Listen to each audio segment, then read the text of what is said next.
Hi, welcome to my channel. My name is Brittany. I make bookish content and I also make some videos about being a mom to my 10-month-old son, Riley. But in today's video, I'm going to be going through the books that I've read so far in 2025. I've read 25 books so far. The first book that I read in January was the second of the Housemaid books by Frida McFadden. It's called The Housemaid's Secret. Now, I didn't like this one as much as the first one, but it was still really good. And I wasn't expecting the twist in the book, but basically it's about a housemaid that's working for a family and she thinks that some kind of abuse is going on between the husband and wife, and it's just about her trying to figure out what's going on and trying to help the wife out that she's working for. I rated it 4 stars.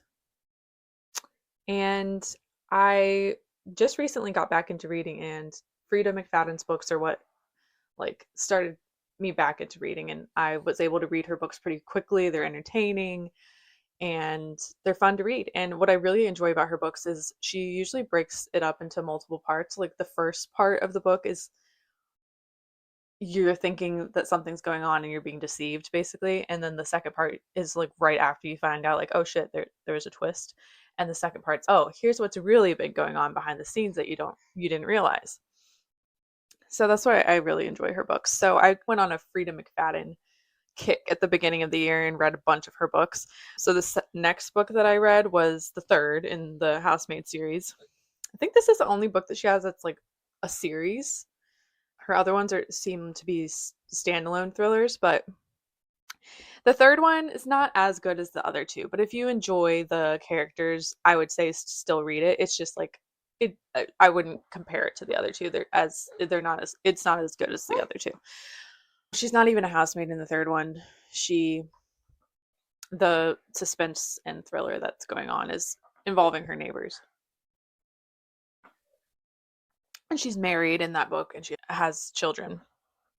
And so then after I finished the Housemaid series, I also read The Housemaid's Wedding, which is it's called number 2.5 out of the series because it's just a little novella. It's just basically a really short story about her getting married.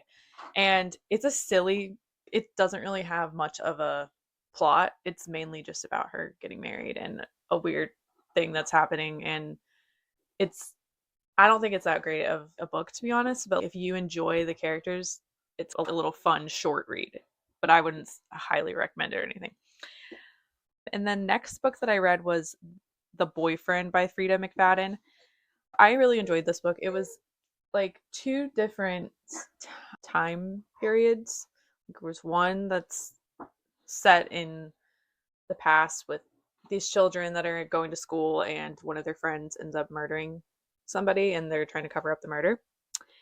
And then it flips back to a different time period where the female main character is dating somebody and her friend just recently got murdered by a serial killer that's in the area. And so it's just bouncing back and forth between these two timelines. And then the twist is really good at the end too. So I enjoyed that one.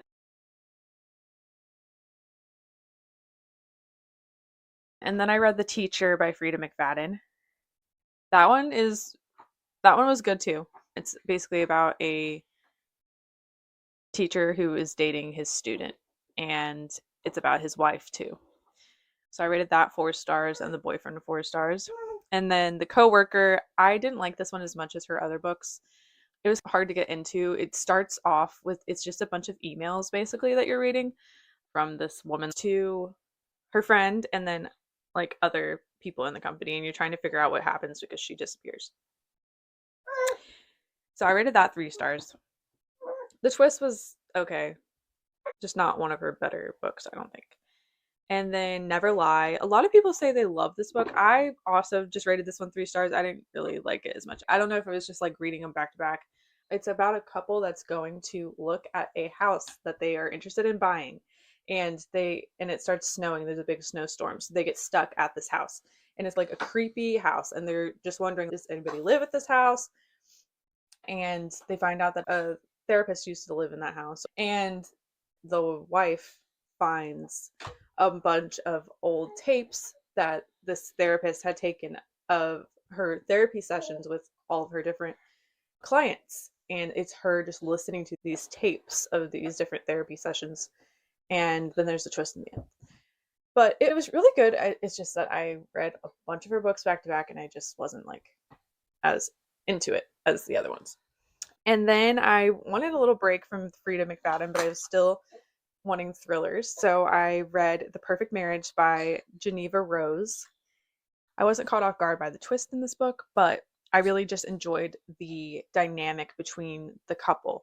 It's about a defense attorney, and she finds out that her husband's been cheating on her and that his mistress just ended up being found murdered.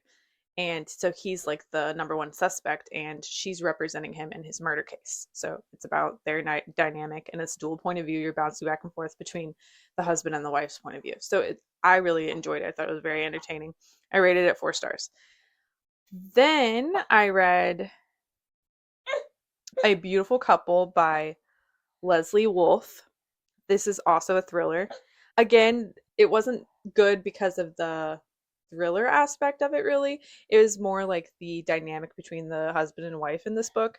Basically, to the public eye, they seem like they're like this perfect couple, but really behind closed doors, they're not. Basically, he's a news anchor and he's like a big hotshot guy that everyone likes on TV. And he's on his way back from a party and he hits somebody in his car. So it's really good. Don't like it for the thriller aspect, but it's entertaining and I enjoyed it. I rated it 3 stars. Then I really wanted to get into fantasy. Wasn't sure really what to read. I loved fantasy when I was in high school. Read like the Twilight Saga, and like the Mortal Instruments series. And my sister was recommending the Kindred's Curse series. So I tried that. And so the first book that I read was the first in the series, The Spark of the Everflame. It's basically about a mortal girl who lives in a world where there's just different realms basically that are dominated by these part like gods that have different powers and stuff. And her mother disappears, and her mother was a healer who worked for the king of these part gods, and she goes to work for him in her mother's place, and she's trying to figure out like what happened to her mom. The first book, it was hard for me to get into until the probably like 70% of through the book it started to get really good, and then it ended on a cliffhanger and I went immediately into the second book. And the second book I rated 5 stars. It was so good. I really enjoyed the second book. I love the banter between the two main characters. Then the third book was really good too, but it focused more on the war between the mortals and the like part gods, and it had a lot more of the other characters, which I love the found family in this book. I rated that 5 stars as well, and it left on a cliffhanger, and that's the most recent book in the series. So we're still waiting on the 4th book to be published. So I'm very excited for that because there's a huge cliffhanger at the end of the book, and I need to know what happens. And then I wanted to take a little break from fantasy when I got into the Magnolia Park series, which is my favorite series that I've read so far in 2025. Loved these books. If you like romance that's more kind of like a little bit toxic, like Chuck and Blair, where like they're so passionate for one another, but like they're bad for each other at the same time and they keep hurting each other, that is this book. Magnolia and BJ's relationship is like that. They are so in love with each other, but they keep on hurting each other, trying to get back at one another, basically. It's just this toxic cycle. But it's super addicting series, and I just read it straight through. I just went through the series. But the second book, Daisy Hates, follows different characters but in the same universe and the same timeline as the first Magnolia book. So you're getting it from a different perspective and different story that's going on between these other characters in the book. Daisy and Julia and her brother. Her brother's a gang lord. And it's about her relationship with Christian, which is one of Magnolia's friends. Okay, I had to take a break to feed my son and give him a nap. But I'm back. So where we left off, I was talking about the Magnolia Park series. I rated Daisy Hates and the last book in the Magnolia Park series 4 stars, but the rest of them rated 5 stars. My favorite was the Magnolia Parks, the Long Way Home. That was my favorite, and then my second favorite was Daisy Hates the Great Undoing. The last book I enjoyed it, but I just didn't like it as much as the other books. And I'm team Julian, so it just stunk to not have him hardly be in the last Magnolia Parks book. But I love the chapter with him in it. And then after that, I read The Perfect Divorce, which is the second in the series to The Perfect Marriage that I spoke about earlier.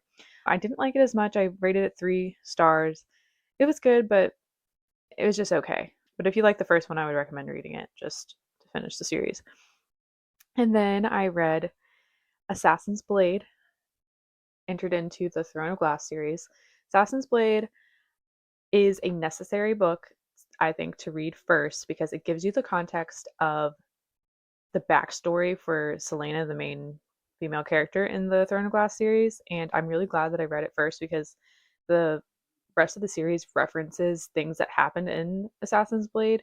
But I personally didn't really enjoy that book that much. It was a little bit boring to me compared to like the Throne of Glass series is so good, but the Assassin's Blade was just it was like character development and it's a novella of her like going on different missions and it's just not as entertaining as the other books. But like I said, it is necessary to read that because it gives you the whole backstory of her. Then I went into Throne of Glass, Crown of Midnight, Heir of Fire, and Queen of Shadows. Throne of Glass, I really enjoyed, but it was also just like character development. So I rated it 4 stars. Crown of Midnight is the second in the Throne of Glass series. I rated 5 stars. I really enjoyed that book because I'd already gotten to know the characters more.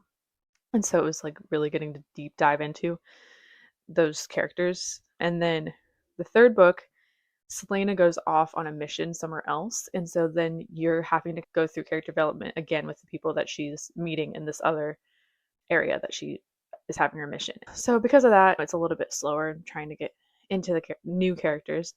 So I rated that 4 stars. And then the Queen of Shadows, I rated that 5 stars. I really liked it. And it was when Selena comes back and then you have all of the characters from the first 2 books interacting with the characters from the third book. And they're all like meeting each other. So I enjoyed that one. And now I am on the Empire Storms, book 5. There's 7 in the series, and I am really liking it, but it is so long. I was intimidated to start the series, but I recommend it because I know a lot of people are probably intimidated to start because it's so long and the books are pretty big, but it is very good and you can take your time. I honestly, it doesn't take me very long to read these books because they're so good, but this one will probably take me a while. This is the last one. It's pretty thick, like 2 books of her other books. Let's see. Throne of Glass. Throne of Glass is not that thick. It's not that bad. But yeah, the big one is pretty long. So that will take me a while. But I took a little break, I think, between the third and the fourth book in the Throne of Glass series to read Part of Your World by Abby Jimenez. I rated it 3 stars. I really liked it. I think it's a really cute love story and I really enjoyed it. It's just that I just don't think I'm like that big of a contemporary romance reader. Like it was just practical world problems that everybody goes through and like nothing that dramatic or that high stakes. And so I just going from reading like a fantasy with way more high stakes stuff and Magnolia Parks where it's like a lot of drama, it was just bland. But the love story is definitely cute. And so if you like just happy romance stories, I would recommend it.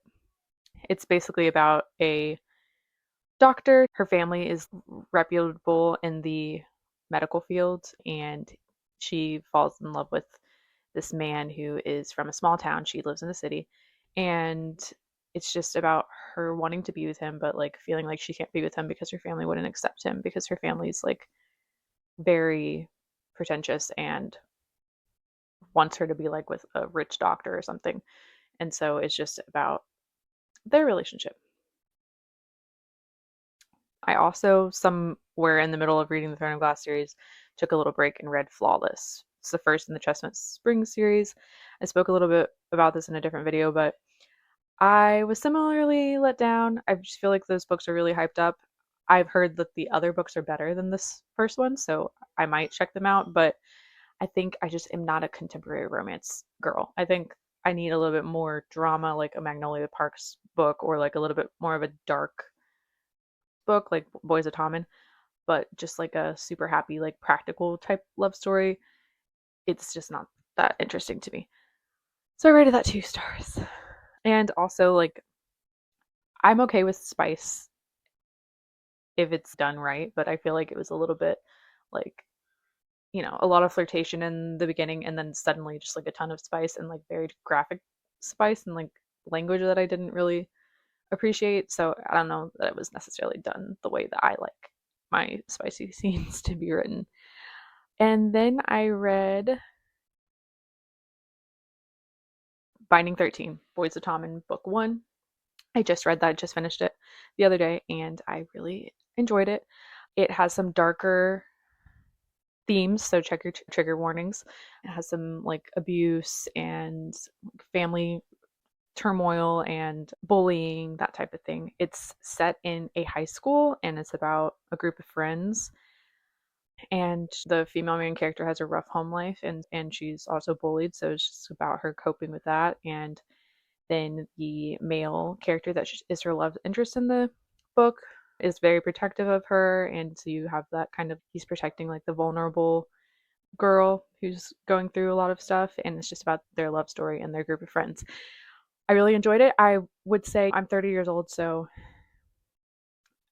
having a book set in high school, I was a little bit skeptical about reading. I still very much enjoyed it and I'm going to continue the series, but there were a few parts in the story where I was like, oh, this is a little bit immature for me. Just some of the conversations between the friends and stuff were a little bit like immature, or some of the behavior by the female main character was a little immature. But most of it I really enjoyed and I will be finishing it. I rated it 4 stars. Thank you everyone for watching. Please subscribe if you are interested in watching more bookish content. Also, just leave any video recommendations in the comments below and what you would like to see from me.